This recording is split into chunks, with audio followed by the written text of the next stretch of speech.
وہ خاتون ان کے تصور سے بالکل مختلف تھی۔ السلام علیکم آنٹی، میں تعبیر کی سہیلی ہوں۔ ابرش نے اندر داخل ہوتے اپنا تعارف کروایا تو ان کا چہرہ خوشی سے کھل اٹھا۔ تم تعبیر کی سہیلی ہو؟ وہ کہاں ہے؟ ایک ہفتے سے اس نے مجھ سے بات نہیں کی۔ وہ خیریت سے ہیں؟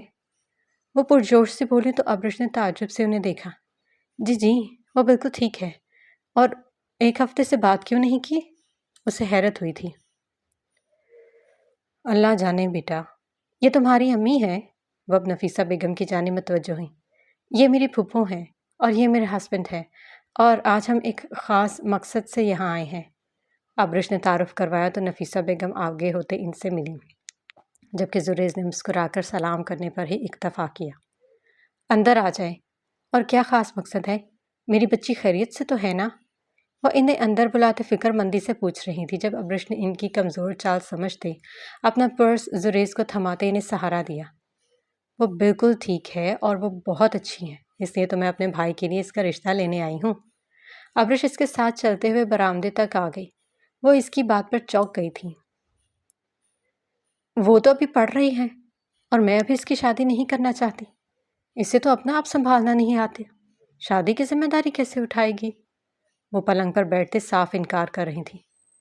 شادی سے پہلے لڑکیاں لاؤبالی اور غیر ذمہ دار ہوتی ہیں، مگر شادی کے بعد وہ سب سیکھ جاتی ہیں اور آدم اکیلا رہتا ہے، اس لیے سسرال کی ذمہ داری کا تو سوال ہی پیدا نہیں ہوتا۔ دیکھیں بہن جی، ہم آپ کے پاس بہت امید سے آئے ہیں، اس لیے ہمیں خالی ہاتھ مت لوٹائیے گا۔ نفیسہ بیگم نے اصرار کیا، لیکن آدم کا نام سنتے ہی تعبیر کے والدہ کے تاثرات میں تبدیلی آئی۔ آپ لوگ آدم کا رشتہ لے کر آئے ہیں؟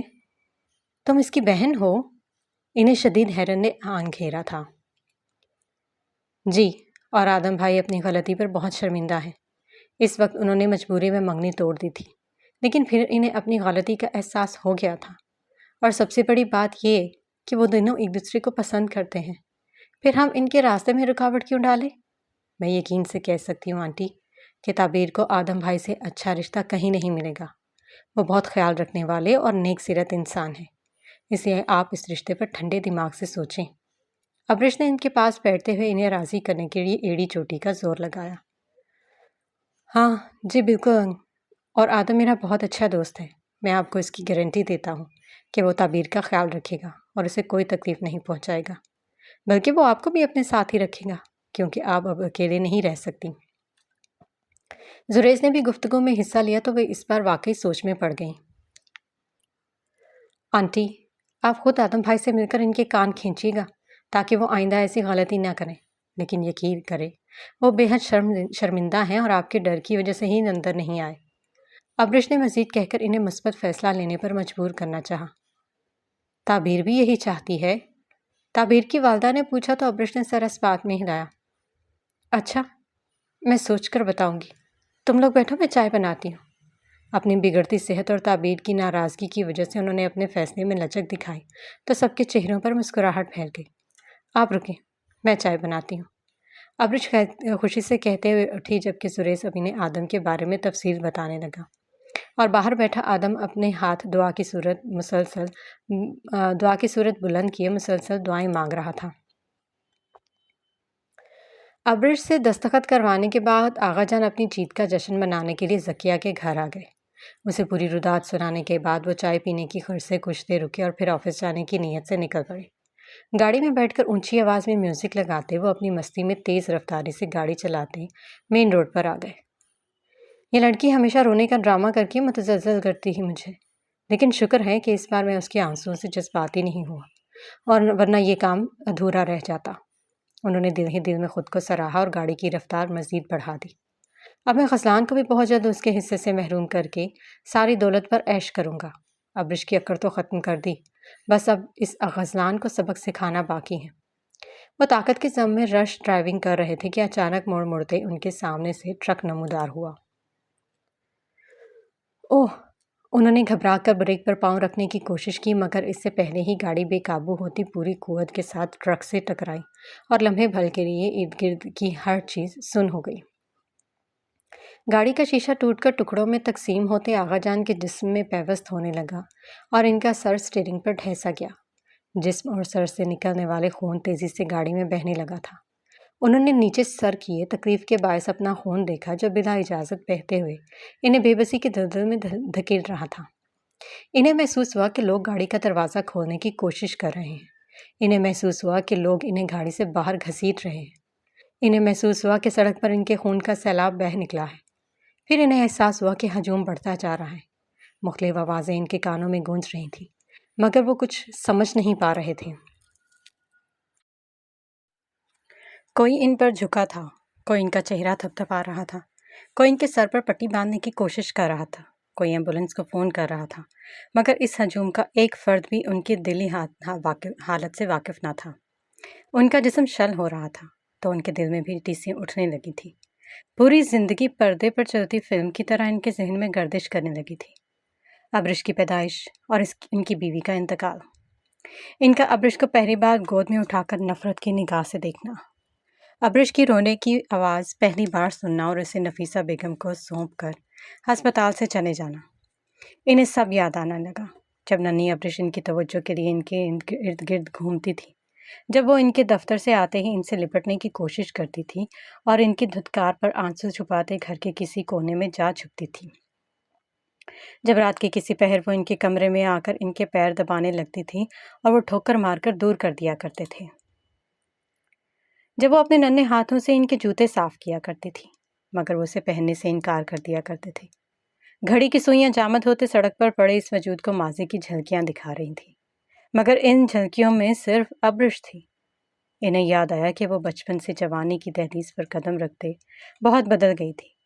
اس نے ان کی محبت کے لیے تڑپنا چھوڑ دیا تھا، مگر وہ ہر بار اپنے حق کی بات کرتی تھی اور وہ اسے مار کر چپ کروا دیا کرتے تھے۔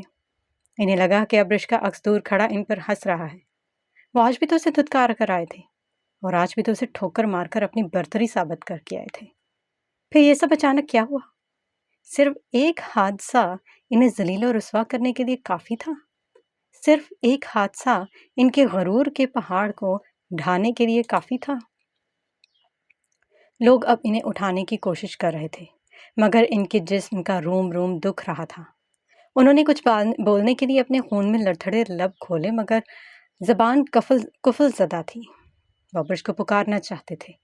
موت کو اس قدر قریب سے دیکھ کر ان کے ذہن میں صرف اپنی بیٹی کا خیال آیا تھا، اور یہ صرف خیال نہیں تھا، یہ خوف تھا جو ان کے جسم میں خون کی طرح گردش کرنے لگا تھا۔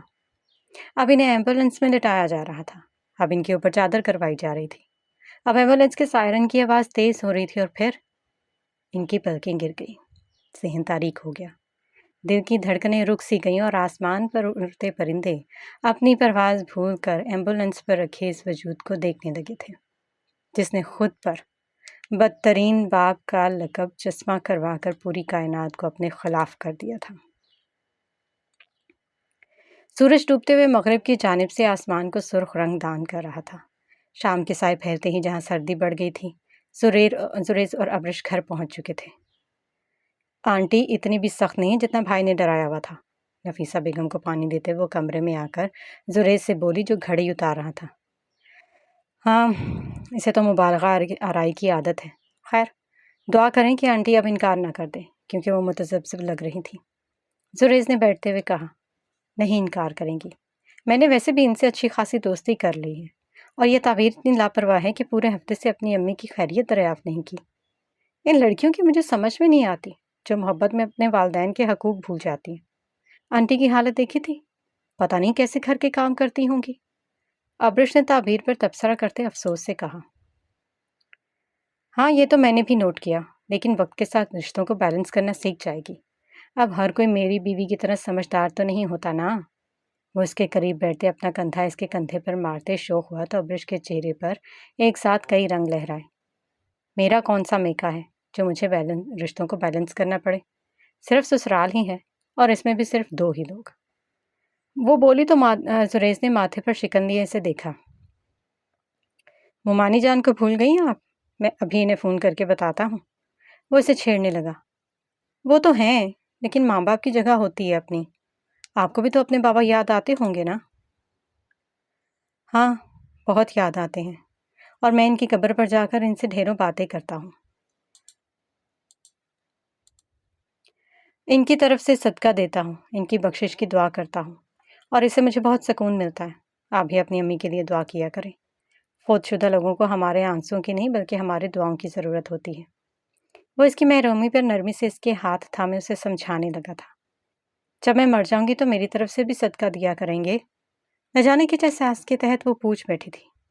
سریش کے تاثرات میں یکدم سختی آ گئی اور اس کا گردن کا ابھار واضح ہوا تو اس نے ابرش کا ہاتھ چھوڑ دیا۔ آپ کے مرنے پر میں اپنا آپ صدقے میں اتار دوں گا۔ وہ دل میں تکلیف محسوس کرتے اس سے دور ہوتے کھڑا ہوا تو ابرش کو اس کے رد عمل پر اپنی غلطی کا احساس ہوا۔ میں تو بس ایسے ہی پوچھ رہی تھی۔ آئی ایم سوری سریش، میں آپ کو تکلیف نہیں دینا چاہتی تھی۔ وہ بھی کھڑے ہوتے ہوئے بولی تو سریش نے اسے بازو سے پکڑ کر اپنے قریب کیا۔ ابرش اس کے سینے میں غیر معمولی انداز سے دھڑکتے دل کو محسوس کر سکتی تھی۔ آئی ایم سوری، اس کی مضبوط گرفت اور خاموشی پر وہ دوبارہ بولی، مگر سریش اپنی نگاہوں میں شدت لیے اسے دیکھتا رہا۔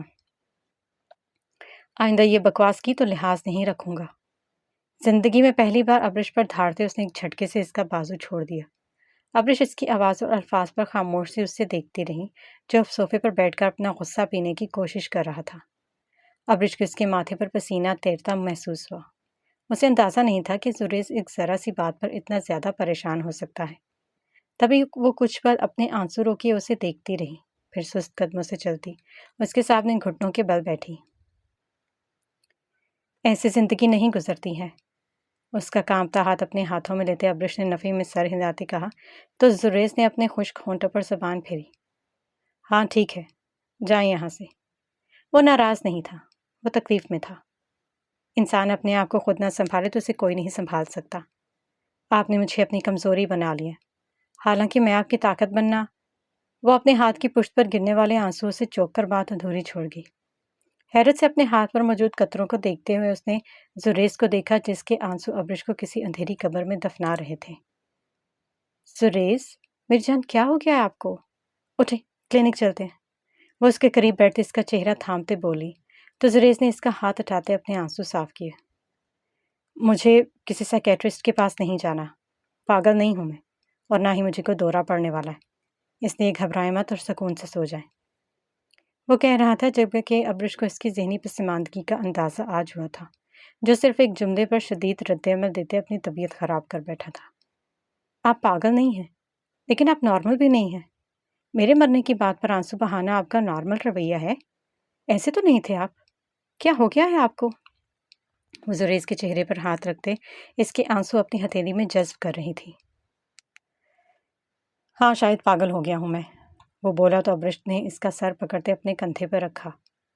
پاگل نہیں ہے، لیکن اگر اپنا علاج نہیں کروائیں گے تو بہت جلد پاگل ہو جائیں گے، اور میں سچ کہہ رہی ہوں سریش، اگر آپ نے اپنی پرسنالٹی ٹھیک نہ کی تو میں آپ کو چھوڑ دوں گی۔ مجھے کھونے کا خوف آپ کو بیمار کر رہا ہے، تو میں واقعی کھو کر آپ کے اس خوف کو ختم کر دوں گی۔ وہ اس کے بال سہلاتے سختی سے بولی جبکہ سریش کی روح تڑپ گئی۔ آپ مجھے چھوڑ دیں گی؟ اگر آپ نے میری بات مان کر اپنا علاج نہ کروایا تو میں واقعی چھوڑ دوں گی۔ میں آپ کے پیروں میں اپنی محبت کی زنجیر نہیں ڈالنا چاہتی۔ وہ جان بوجھ کر لہجے کو سخت رکھتے بمشکل اپنے آنسو ضبط کر رہی تھی۔ نہیں پلیز، مجھے مت چھوڑیے گا، میں کل ہی ڈاکٹر کو دکھاؤں گا۔ وہ توقع کے عین مطابق سے چھوڑتے بولا تو ابرش نے اس کے بالوں پر بوسہ دیا۔ بس، اس کا ہاتھ تھام کر دباتے ابرش نے اس کی کپکپاہٹ پر آنکھیں بند کرتے اپنے آنسوؤں کو باہر آنے سے روکا۔ خوف زندگی کا سارا حسن چھین لیتا ہے۔ کسی کو کھونے کا ڈر دل کا سکون ختم کر کے ہر طرف بے چینی بکھیر دیتا ہے۔ اس لیے اس خوف سے نکلنے کی کوشش کریں۔ تھراپسٹ آپ کا علاج کرے گا، لیکن جب تک آپ خود اس خوف پر نکلنے کی کوشش نہیں کریں گے، کوئی علاج فائدہ نہیں دے گا۔ آپ میری متاع حیات ہیں، اور آپ کو یوں تکلیف میں دیکھ کر مجھے گھٹن ہوتی ہے کہ میرا ساتھ بھی آپ کے لیے باعث سکون نہیں ہے۔ میرے ہوتے ہوئے آپ اندر سے بالکل خالی ہیں۔ مجھے اپنی محبت آپ کے اندر انڈیل کر آپ کو مضبوط کرنا تھا، لیکن میں اس میں کامیاب نہیں ہو سکی۔ اس کے گھنے سیاہ بالوں میں ہاتھ پھیرتے وہ سرگوشی کے انداز میں دھیما بول رہی تھی۔ لیکن میں آپ کو جتنی بھی محبت دے دوں، جب تک آپ خود کوشش نہیں کریں گے، اس دماغی الجھن سے نہیں نکل سکیں گے۔ یہ معاشرہ ان مسائل کو قبول نہیں کرتا سریش۔ آپ مجھ پر یا آدم بھائی پر اپنا یہ کمزور روپ ظاہر کر سکتے ہیں، مگر یہی روپ اگر آپ نے لوگوں کو دکھا دیا تو آپ کی ذات پر باتیں کی جائیں گی۔ یہ معاشرہ مرد کو سپر ہیومن سمجھتا ہے۔ یہاں مرد کو نہ رونے کا اختیار ہے اور نہ ہی اسے ذہنی مسائل ہو سکتے ہیں۔ یہ دنیا بہت تنگ ہے میری جان، خود کو سنبھالنے کی کوشش کریں۔ میں یہ نہیں کہہ رہی کہ آپ لوگوں کے بارے میں سوچیں، لیکن ابھی آپ کو خود پر کام کرنا ہوگا تاکہ یہ چیز باہر کسی کو پتہ نہ چلے کہ یہاں ذہنی بیماریوں کو گناہ سمجھا جاتا ہے۔ اس لیے اپنے اندر حوصلہ پیدا کریں۔ آپ میری بات سمجھ رہے ہیں نا؟ اس کی طویل خاموشی پر ابرش نے پوچھا تو وہ اس سے الگ ہوا۔ سونا چاہتا ہوں۔ اس کی کسی بھی بات کا جواب دینے کی بجائے وہ مختصراً کہتے اٹھ کھڑا ہوا اور بیڈ پر جا کر لیٹا۔ ابرش ایک گہرا سانس لیتے اٹھی اور اس پر کمبل کرواتے دوسری طرف سے آ کر بیٹھی۔ کھانا نہیں کھائیں گے؟ نہیں، وہ آنکھوں پر بازو رکھتے بولا تو ابرش نے تھک کر کراؤن سے ٹیک لگا لی۔ اسے احساس ہو رہا تھا کہ اس کے ساتھ لیٹا شخص سریش جاسم نہیں ہے۔ بعض اوقات مشکل وقت تو گزر جاتا ہے مگر اپنی پرچھائی ہمیشہ کے لیے چھوڑ دیتا ہے۔ زریز پر بھی کسی ایسی ہی پرچھائی کا سایہ تھا جو اس کی شخصیت کو ٹوٹ پھوٹ کا شکار کرتے اس کی خوشی کے دنوں میں کو بھی سوگواریت میں بدل رہا تھا۔ زریز اتنی جلدی کیوں سو گیا ہے؟ زریز کی آنکھ لگنے پر ابرش باہر نکلی تو نفیسہ بیگم نے تشویش سے پوچھا۔ ان کی طبیعت ٹھیک نہیں ہے۔ وہ نظریں بلائے بغیر برآمدے میں ہی بیٹھ گئی۔ کیا ہوا ہے؟ نفیسہ بیگم نے ساتھ ہی بیٹھتے پریشانی سے پوچھا۔ وہ بہت ڈسٹرب ہیں، باہر سے خوش رہنے کی کوشش میں اندر سے کھوکھلے ہوتے جا رہے ہیں۔ میری ایک چھوٹی سی بات پر انہوں نے اتنا ریئیکٹ کیا ہے کہ میں پریشان ہو گئی ہوں۔ میں نے صرف اپنے مرنے کی بات کی اور ان کی طبیعت خراب ہوگی۔ میں ان سے بغیر سوچے سمجھے بولتی رہتی ہوں کیونکہ وہ دنیا کے واحد انسان ہیں جن سے میں کھل کر بات کر سکتی ہوں، لیکن اب مجھے سوچ سمجھ کر بات کرنی چاہیے۔ میں کیا کروں پھپھو؟ وہ میرے سامنے ٹوٹ رہے ہیں اور میں کچھ نہیں کر پا رہی۔ انہیں پوری بات بتاتے ہوئے وہ بے بسی سے پوچھ رہی تھی۔ یہ سب میری وجہ سے ہوا ہے۔ نہ میں تمہیں گھر سے نکالتی، نہ سجاول تمہیں پکڑتا، اور نہ ہی زریز کی یہ حالت ہوتی۔ میں نے بہت بڑا ظلم کیا ہے۔ یہ پچھتاوا کبھی ان کا پیچھا نہیں چھوڑتا تھا۔ نہیں پھپھو، یہ میری گمشدگی سے پہلے کا زخم ہے۔ آئلہ کی حرکت اور پھر ان کے کردار پر لگے داغ نے انہیں ذہنی بیمار کر دیا تھا، مگر یہاں جیل میں بندہ رہ کر جسمانی اذیتیں سہتے ہوئے وہ اپنی ذہنی تکلیف کو اندر دباتے رہے، اور یہ علاوہ میری گمشدگی کے دوران ابل کر باہر نکلا۔ کردار پر لگے داغ انسان کو مار دیتے ہیں۔ سرمی مل تو اسی وجہ سے مر گئی تھی نا؟ اور زریز پر کیا بیتی ہوگی جب ان پر تہمت لگا کر انہیں جیل میں بند کر دیا گیا ہوگا؟ اور یہ بات انہوں نے ہم سب سے چھپائی۔ اگر آئلہ شور نہ کرتی تو زریز کی زندگی کے اس باب کا تو ہمیں علم ہی نہ ہوتا۔ وہ اس سب سے نہیں نکل پا رہے، وہ اب بھی تکلیف میں ہیں۔ وہ سرے سے سرا ملاتے ہوئے بولتی چلی گئی۔ ڈاکٹر نے بتایا تھا کہ انہیں سویر انزائٹی ڈس آرڈر ہے۔ ان پر ہذیانی کیفیت چھا جاتی ہے۔ اور پھپھو، میں نے انٹرنیٹ پر پڑھا کہ لوگ ایسی حالت میں خودکشی بھی کر لیتے ہیں۔ انہیں نہیں سمجھ آتی کہ وہ کیا کر رہے ہیں۔ ان کی سوچیں ان پر حاوی ہونے لگتی ہیں۔ ہم اس قدر جاہل لوگ ہیں کہ جب تک انسان خودکشی نہ کر لے تب تک اس کی ذہنی کیفیت سمجھتے ہی نہیں۔ لیکن میں ان جاہل لوگوں میں شمار نہیں ہوں گی۔ میں خود زریز کا علاج کرواؤں گی۔ آپ تو ان کی ماں ہیں، ان کے لیے دعا کیا کریں کہ اللہ انہیں سکون قلب عطا فرمائے۔ یقین کریں پھپھو، یہ ذہنی بیماریاں جسمانی بیماریوں سے زیادہ خطرناک ہوتی ہیں کیونکہ یہ نظر نہیں آتی۔ وہ خود سے عہد کرتے دکھ سے بولتی جا رہی تھی جب نفیسہ بیگم نے اسے پانی کا گلاس تھمایا۔ جب تک تم زریز کے ساتھ ہو مجھے یقین ہے کہ اس کے ساتھ کچھ برا نہیں ہو سکتا، اور تم یہ سب سوچ سوچ کر اپنی طبیعت خراب نہ کر لینا۔ میں ٹھیک ہوں، آپ میری بات سنیں۔ وہ پانی کا ایک گھونٹ بھرتے کسی گہری سوچ میں بولی۔ ہاں بولو۔ آپ روز زریز کو اپنے پاس کچھ وقت کے لیے بٹھایا کریں، ان سے باتیں کیا کریں، ان سے ان کی روٹین پوچھا کریں، کبھی گود میں ان کا سر رکھ کر مساج کر دیا کریں، یعنی ہر لحاظ سے انہیں ممتا کا احساس دلایا کریں، انہیں یہ یقین دلائیں کہ آپ ان کی بیک پر موجود ہیں۔ میں جانتی ہوں کہ محبت اور توجہ سے ہر بیماری کا علاج ہو سکتا ہے، اور اب ہمیں زریز کا بہت خیال رکھنا ہے، انہیں واپس نارمل زندگی کی طرف لے کر آنا ہے۔ وہ عزم سے بول رہی تھی۔ نفیسہ بیگم اسے غور سے سنتے ہوئے سر ہلایا۔ ٹھیک ہے، میں آدم کو بھی سمجھاؤں گی کہ وہ زریز کے ساتھ رہا کرے۔ نفیسہ بیگم اس کی بات سمجھ گئی تھی۔ ابرش نے زبردستی مسکراتے کمرے کا رخ کیا جہاں زریز نیند میں بے چینی سے کروٹیں بدل رہا تھا۔ وہ بھاری دل سے چلتی ہوئی اس کے قریب آئی، اس کے سرہانے بیٹھتے اس کی پیشانی پر ہاتھ رکھ لیا۔ پاس ہوں میں، سو جائیں، محبت سے کہتے ابرش اس کے چہرے کو دیکھتی رہی جو دنیا کے سامنے مضبوط بننے کی کوشش میں اپنا اصل کھو بیٹھا تھا۔ کبھی چھوڑ کر نہیں جاؤں گی۔ اسے آنکھ کھولتے دیکھ کر ابرش نے مسکرا کر اس کی دائیں آنکھ پر ہونٹ رکھے تو وہ پرسکون ہونے لگا۔ جان ہے آپ میری۔ دوسری آنکھ پر بوسہ لیتے وہ اسے اعتماد میں لیتے ہوئے کتنی ہی دیر اسے دیکھتی رہی جو اس کا لمس پانے پر اب گہری نیند میں جا چکا تھا۔ اگلی صبح پولیس اسٹیشن کے ٹھنڈے فرش پر احمد کے بھاگتے قدموں کی آواز نے آئلہ کو ٹیک چھوڑ کر اٹھنے پر مجبور کر دیا۔ وہ ملازم کے ساتھ احمد کو بھاگ کر اپنی طرف آتے دیکھ کر خوشی سے سلاخوں کے پاس آ گئی۔ Mummy, are you okay? ان لوگوں نے آپ کو کیوں پکڑا ہے؟ وہ بے چینی سے ماں کا حال پوچھتے کراہیت سے پیچھے کھڑے سپاہی کو دیکھنے لگا تو آئلہ گھٹنوں کے بل بیٹھ کر اس کے مقابل آئی۔ میں ٹھیک نہیں ہوں، ان لوگوں نے مجھے بہت مارا ہے۔ وہ جھوٹے آنسو بہاتے بولی تو احمد بھی بے اختیار رونے لگا۔ مجھے اپنے پاس رکھ لیں، پھر میں انہیں آپ کو مارنے نہیں دوں گا، پلیز ڈونٹ کرائی۔ وہ اپنے ننھے ہاتھوں سے اس کے آنسو صاف کرتے بولا تو آئلہ نے اپنی راکھ رگڑی۔ یہ سب اس زریز اور ابرش کی وجہ سے ہوا ہے۔ زریز نے پہلے آپ کے ڈیڈی کو گولی ماری اور پھر ان گندے لوگوں کو بھیج کر مجھے یہاں بند کروا دیا۔ وہ چاہتا ہے کہ ہم سے ہمارا گھر چھین لے۔ اس نے آپ کی ممی کو بہت ہرٹ کیا ہے۔ وہ اپنا سارا زہر اس کے معصوم دماغ میں انڈیلنے لگی تو احمد کی آنکھوں کے سامنے زریز کا چہرہ گھومنے لگا۔ وہ بہت برے انکل ہیں، انہوں نے ڈیڈ کو بھی مارا تھا۔ وہ نفرت سے بولا تو آئلہ نے اس کا ہاتھ پکڑا۔ آپ اس برے انکل سے اپنے ڈیڈ اور ممی کا انتقام لوگے نا؟ اس نے آپ سے آپ کے ڈیڈ اور ممی چھین لیے ہیں تو آپ اس سے اس کا سب کچھ چھین لینا۔ آپ کو اپنے ڈیڈ کی قسم ہے احمد، سریش جاسم کو اس کے خاندان کے ساتھ تباہ کر دینا جیسے اس نے آپ کو تباہ کیا ہے۔ وہ کرپٹ آدمی ہے اور اگر آپ نے اس سے بدلہ نہ لیا تو وہ دوسرے بچوں کے ماں باپ بھی ان سے چھین لے گا۔ وہ خود زیر ہونے کے باوجود سریش کی جیت برداشت نہیں کر سکتی تھی، تبھی احمد کو بہکانے لگی۔ وہ پریشانی سے اسے سنتے ہوئے روتا چلا جا رہا تھا۔ آئی ہیٹ ہم، لیکن میں ان سے بدلہ کیسے لوں؟ اسے آئلہ کی باتیں سمجھنے میں مشکل ہو رہی تھی۔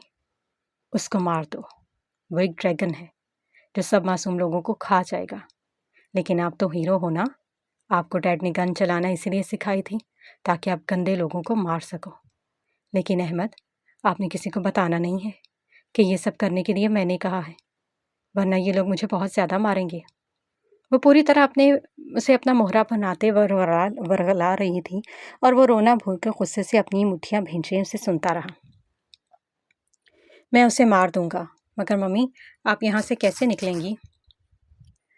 اور ڈیڈ کب ٹھیک ہوں گے؟ مجھے گھر میں بہت ڈر لگتا ہے۔